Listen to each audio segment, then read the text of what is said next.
Fala meu amigo, fala minha amiga, em especial a você, aluno do primeiro ano do ensino médio regular do estado de Minas Gerais. Eu, professor Matheus, professor de História, mais uma vez estou aqui com vocês para que a gente juntos possamos trabalhar a resolução do PET, o Plano de Ensino Tutorado, que nos foi disponibilizado pela Secretaria de Educação do estado de Minas Gerais. Para alívio de muita gente, estamos chegando aí ao final do volume 3, ou seja, ao final do terceiro bimestre, porque estamos falando sobre a semana 6. E olha, a gente vem fazendo um trabalho contínuo, tem sido um prazer trabalhar com vocês.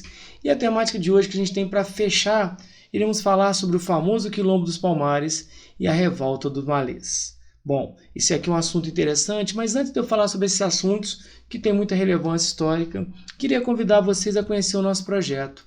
Para quem não conhece o Projeto Escola Online, projeto onde eu estou inserido com vários outros colegas, é um projeto onde através de mídias sociais, como é o caso, por exemplo, você vai encontrar a gente no Twitter, no Facebook, você tem o nosso contato através do WhatsApp, podem também mandar e-mails. Claro, quem está me assistindo aqui no YouTube e ainda não se inscreveu, aproveita, se inscreva, ativa as notificações, se possível deixa o seu like, tá? Isso é importante demais para a gente. A galera que fica querendo informações, vai lá no nosso Instagram. Temos novidades agora, a questão dos nossos podcasts em plataformas de música. E você está vendo o Dicão aí do lado, não tá? Se você quiser saber mais, aponta o seu leitor de QR Code para o Dicão, que ele vai te levar para a nossa plataforma, onde você tem tudo lá muito mastigado. E você que quer conhecer a nossa plataforma, vai lá, www.plataformaescolaonline.com.br. Você fala, nossa, é muita coisa, mas isso é para você. Então, para a gente poder começar a falar agora, depois de tanta informação, convido vocês a fazer o quê? Bora lá? Roda a vinheta!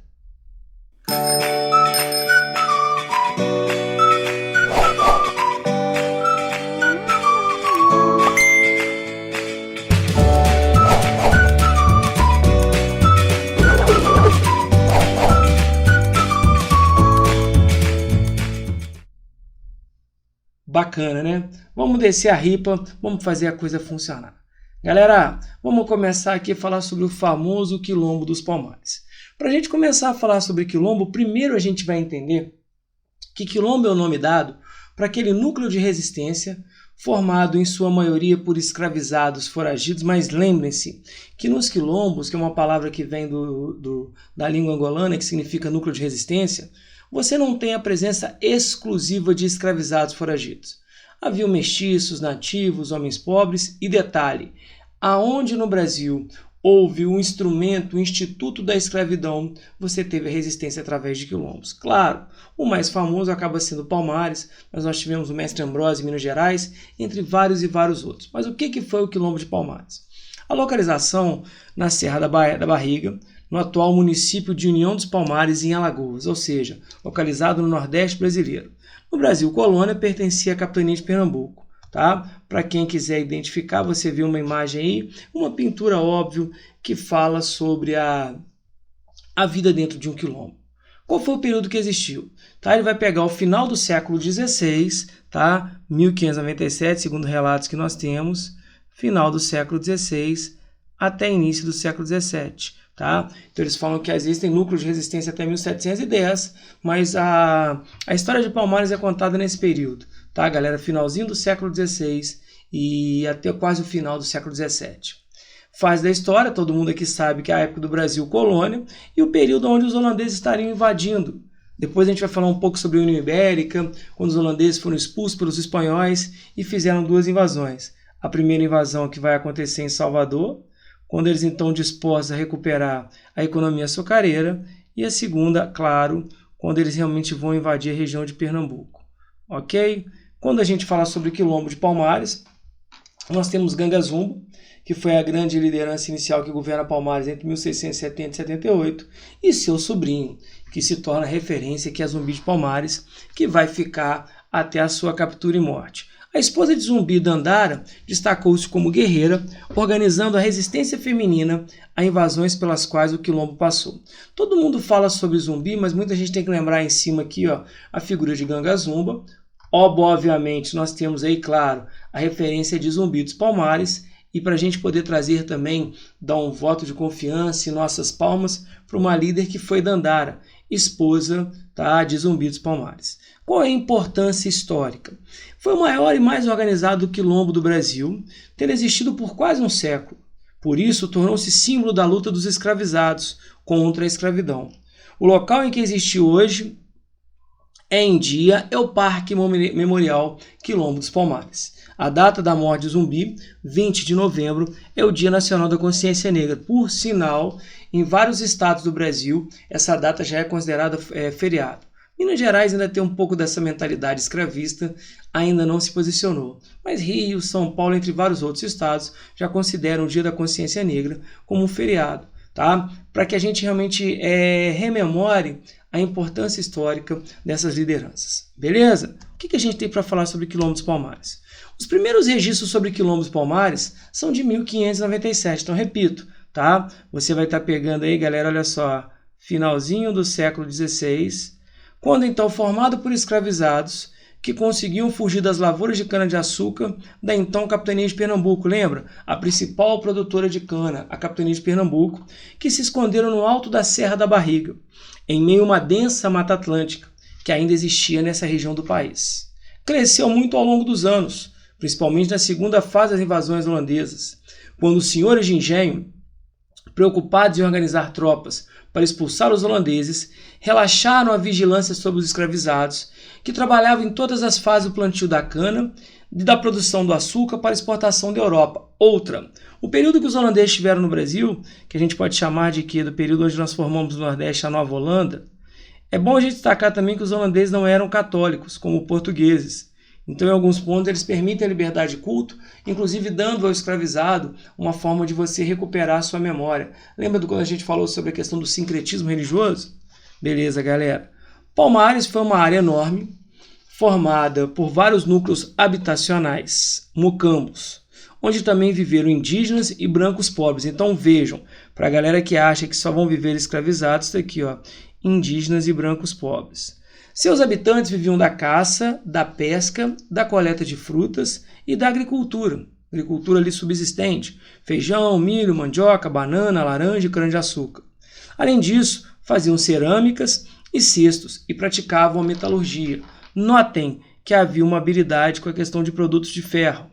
Show de bola? Tinham intensa atividade comercial com alguns brancos pobres que viviam fora da área do quilombo, com os quais trocavam parte do que produziam por armas e munição. Então, repara, há um comércio local ali, mesmo que a gente fale da subsistência, existe esse comércio pela ideia de sobrevivência. Show de bola? Nós temos aí um mapinha onde fica localizado a questão da região do Quilombo dos Palmares, para a gente poder entender uma região, claro, de difícil acesso, porque se for de fácil acesso, feitores, capatazes, provavelmente poderão chegar, tá? E aí, mais uma vez, falando sobre a questão de uma pintura, refletindo como era a presença de negros escravizados foragidos, e vejam, provavelmente um branco pobre, mestiço que ali vivia. Show de bola? Desde que a localização de seus núcleos foi descoberta pelos senhores de engenho e pelas autoridades portuguesas, porque eu me torno um exemplo negativo, foram organizadas e enviadas para Palmares várias expedições com o objetivo de destruir o quilombo, capturar seus habitantes e escravizá-los novamente. Inclusive, os holandeses, enquanto permaneceram em Pernambuco, fizeram o mesmo. Na luta contra uma dessas expedições, a de 1675, destacou-se Zumbi, um sobrinho de Gangazumba, rei de Palmares. 3 anos depois, Zumbi se tornaria rei de Palmares e o líder da resistência aos muitos ataques que o quilombo sofreu, até o seu tio aceitar um acordo de paz proposto pelo governador da Capitania de Pernambuco, que dividiu os habitantes dos mocambos.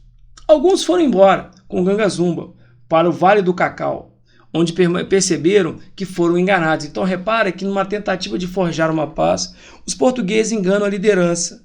As terras eram de péssima qualidade e a vigilância constante. Os que ficaram na Serra da Barriga permaneceram em guerra constantes sob a liderança militar de Zumbi. Então destaca aí o seguinte, quando a gente fala sobre a figura de Gangazumba como é retratado, ele faz um acordo e acaba enganado, e é nesse momento que destaca-se a figura de Zumbi.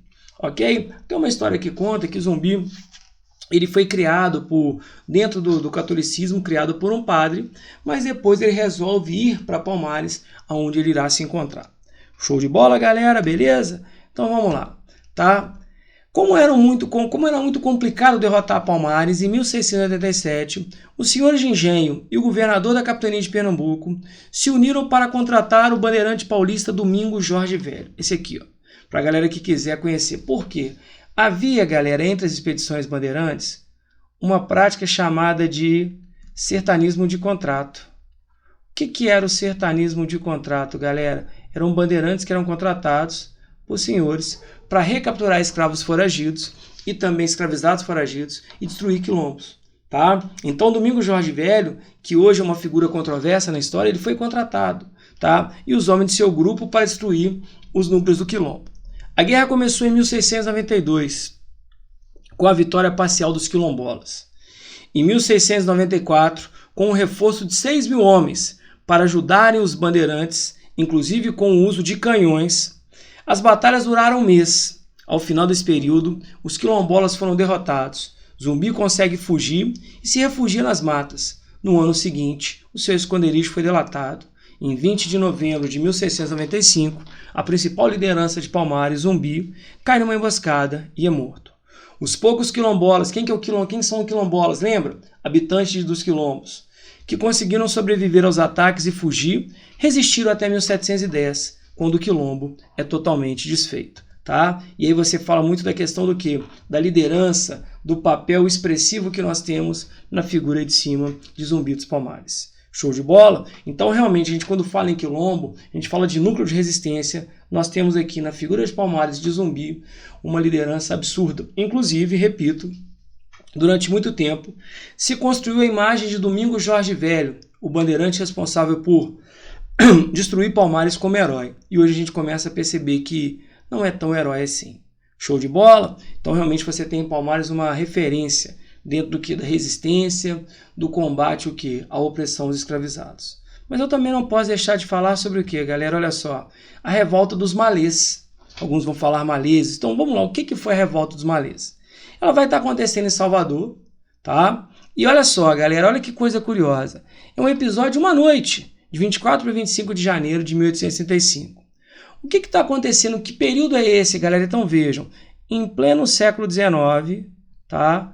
Em pleno século XIX, e um dos momentos mais curiosos da história do Brasil, um dos momentos mais conturbados, que é o período regencial. Para quem conhece, a regência é aquele período que se dá quando Dom Pedro I abdica do trono, porque ele não aguenta mais a pressão, e Dom Pedro II ele não pode assumir, pelo amor de Deus.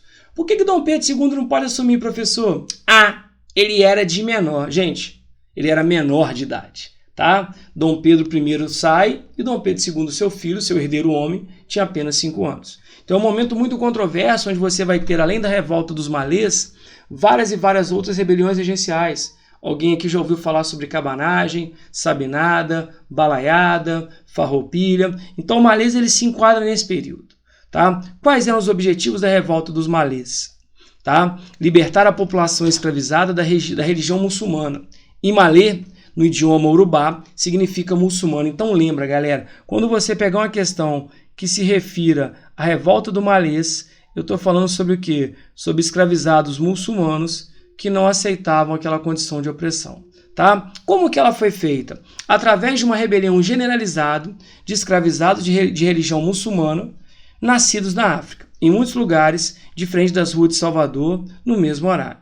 Tá? Então, qual que era a ideia? É que esses que realmente chegam aqui, alguns eram alfabetizados em árabe, conseguiam ler a ideia do Alcorão, que é o livro sagrado muçulmano, acreditavam nos ensinamentos de Alá, que tem como referência tem a figura de Maomé. Como que acabou? Em menos de 24 horas, ou seja, menos de um dia, há uma repressão muito dura por parte dos policiais, que como punição você vai prender, tá? E além de tudo vai impor a eles trabalhos forçados, açoite, pena de morte. Então o que vai acontecer? 4 deles acabam sendo executados e cerca de 1.500 acabam sendo mandados de volta para a África, para as regiões até hoje ficar os países como Nigéria e Benin. Então aquela história que na época era da Omé. Então eu castigo você o quê? Vai mandá-lo de volta, porque aqui você se torna pessoa não grata. Então, o que a gente tem de particularidade, curiosidade da revolta dos malês? Foi organizado por escravizados nascidos da África, da religião muçulmana, olha só, que sabiam ler e escrever em árabe. Durante a rebelião, usavam amuletos contendo passagens do Alcorão. Então você tem essa imagem aqui emblemática, que ela vai falar que os escravizados, dentro da sua condição de muçulmanos, seguidores do islamismo, se organizam. E aí muita gente reclama que eles não conseguem o apoio que eles queriam por parte dos escravizados que aqui estavam, entendeu? Então havia um pouco dessa ideia. Show de bola? Então quando a gente fala da revolta dos malês, por causa dessa revolta, no mesmo ano foi aprovada em Salvador uma lei que determinava que todos os africanos escravizados, suspeitos de envolvimento em rebeliões, seriam deportados para a África. Então repara, galera, porque para quem acha, não, que ele realmente apenas vai fugir, forma quilombo, eu tenho aqui inclusive um movimento que muito se discute se eles tinham ou não o projeto abolicionista. Show? Então temos imagens aqui que falam sobre a questão da revolta do malês e que se torna um ícone dentro da nossa história. Tá? E algumas pessoas até fazem uma relação que cria-se no Brasil aquela ideia do haitianismo.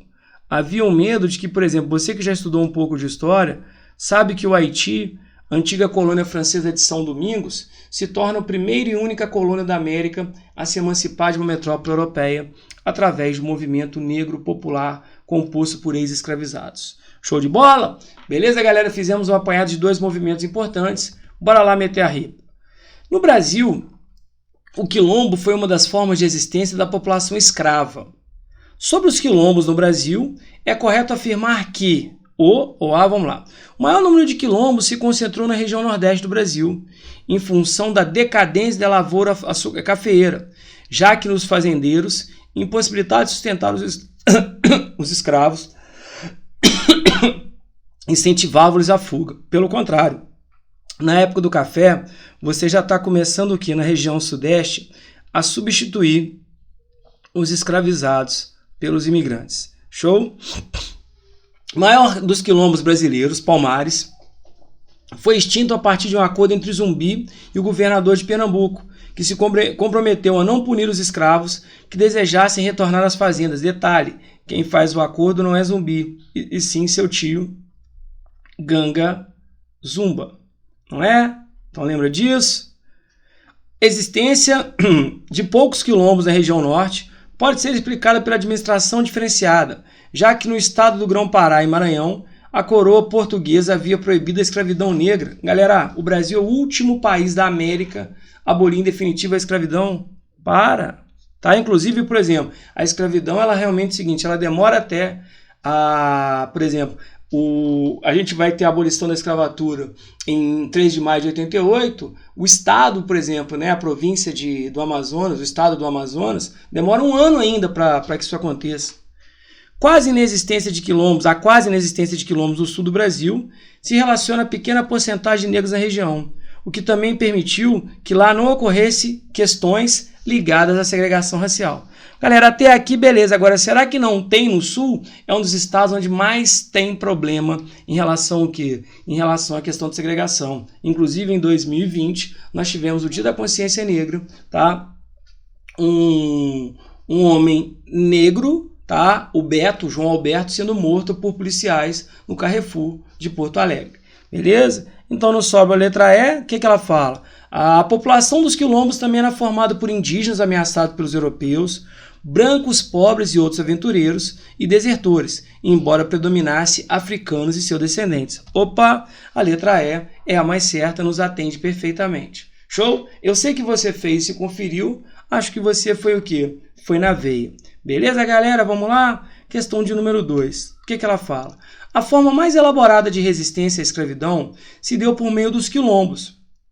No Brasil, considera-se o mais importante de Palmares, que foi formado exclusivamente por escravos nascidos na África e esteve em pleno funcionamento apenas durante a presença dos holandeses no Nordeste brasileiro. Galera, lembra que os holandeses ficaram ali de 1624, quando tentaram invadir a primeira vez, até 1654. O que a gente viu? Pelo contrário, ele se forma no final do século XVI, 1595, e vai até o final do século XVII, 1694. Tá? Então a letra A está fora.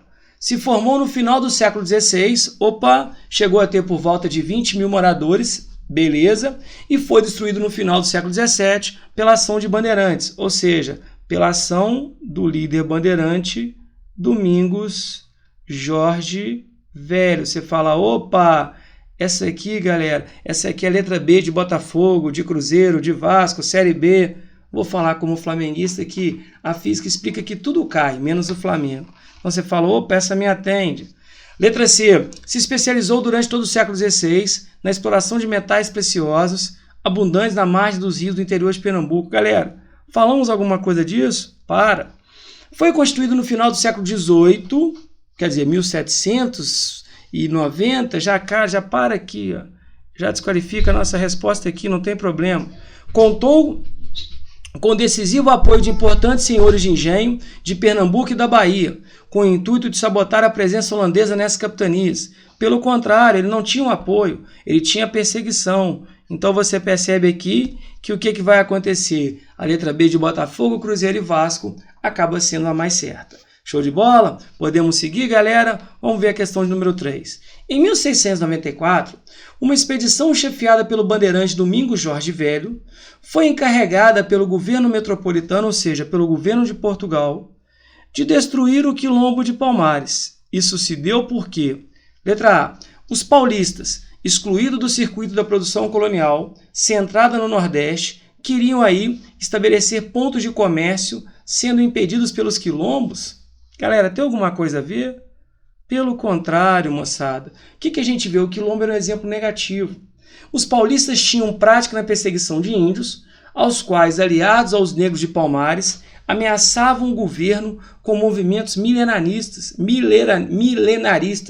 Gente, nada a ver, completamente fora. Qual que é o grande problema de destruir quilombo? O quilombo desestabilizava o grande contingente escravo existente no Nordeste, porque a mão de obra lá que lá impera é a mão de obra o quê? Escrava, ameaçando a continuidade da produção açucareira de dominação colonial. Você fala, opa, aqui me atende bem. Por quê? Porque o quilombo se torna um exemplo negativo. Porque se os escravizados enxergarem a possibilidade de liberdade em fugir para o quilombo, eu vou o quê? Desestabilizar aquela unidade que a gente conhece. Beleza? Os senhores de engenho temiam que os quilombolas, ou seja, habitantes de quilombos, que haviam atraído brancos e mestiços pobres, organizassem o movimento de independência da colônia. Gente, a gente está chegando próximo ao feriado de 7 de setembro, isso não tem referência alguma.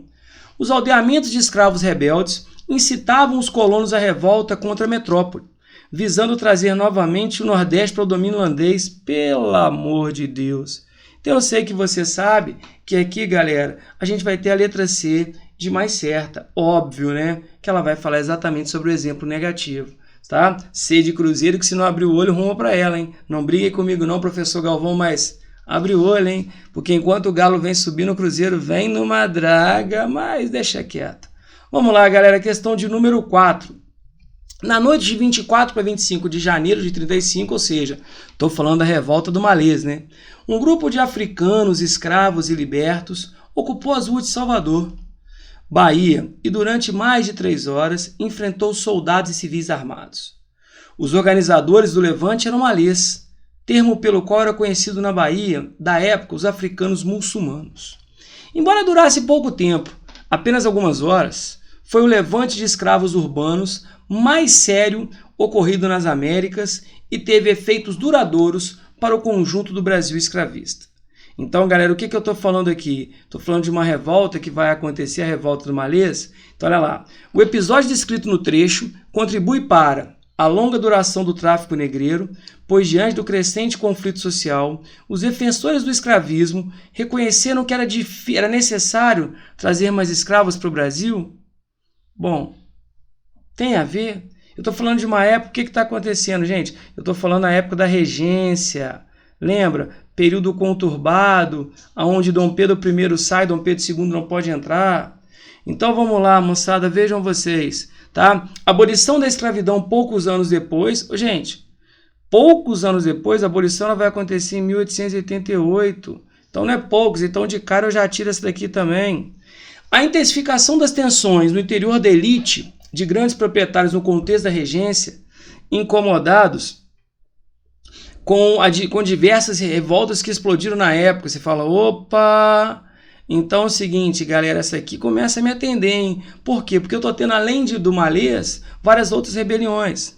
Letra D, o aprofundamento da crise que levou à renúncia de Dom Pedro, considerado um monarca politicamente inábil e incapaz de manter a imensa população de escravos sob controle. Gente, não é porque eu já tenho a regência aqui bem instável, instabilidade. A crise política que levou ao golpe da República, gente, a República é 15 de novembro de 1889, depois da abolição.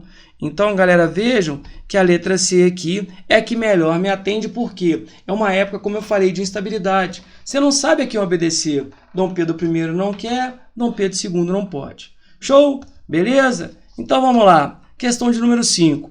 Os grupos de escravos chegados da costa da mina, sob diferentes identidades, Nagô, Alçá, GG, Gege, Tapa, promoveram o maior ciclo de revoltas escravas africanas de que se tem notícia na história do Brasil.